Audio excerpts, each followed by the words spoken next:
guys, in this quick video I'm going to compare the BackBox with the Parrot security with the Kali Linux and what are the most important thing between these three tools you need to know. So the Kali Linux is kind of like the standard for penetration testing, maintenance by offensive security, and also designed for pros, researchers, and ethical hackers. Now, with the BackBox, what you can actually expect, this is like Ubuntu based, focus on lightweight penetration testing, prioritize stability and performance over having every tool pre-installed, and also good for sysadmins and users who want to ethical hacking toolkit but not bloat, okay? And now the Parrot security, on the other hand, is a daemon based, similar to Kali, but also includes privacy and anonymity tools. And you can have Parrot security and Parrot home, which is like light for a daily privacy focused use. So for pros, Kali is way to go. For kind of like lightweight use, go with the BackBox, and mix of like hacking and privacy, the Parrot OS.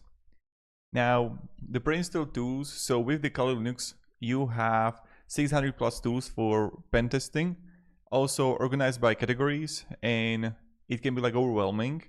With the BackBox, you have learned a toolset, focus on essentials, easier to update and maintain, and the Parrot OS, so balanced toolkit, fewer than Kali but more than BackBox. Performance, so heavy when running the full version, the Kali, it's heavy on the PC, on desktop. It's better for modern hardware, and then you can have the BackBox here, which is like more lightweight, even for older hardware, and the Parrot is lighter than Kali but heavier than BackBox, so kind of like the middle way.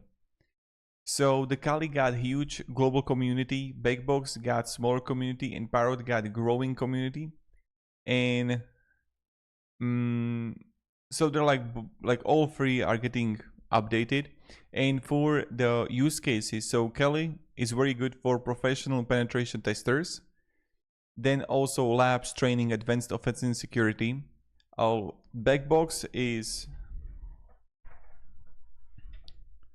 more lightweight and penetrating for pen testing for older machines, and sysadmins needing a practical toolkit, or if you want to like kind of like the simplicity. So that's about it. Now the Parrot OS, on the other hand, pen testing, privacy, good for ethical hackers. And that's pretty much it for all. So thank you very much for watching, and hope this video provided a little bit of value, and have a great day and goodbye.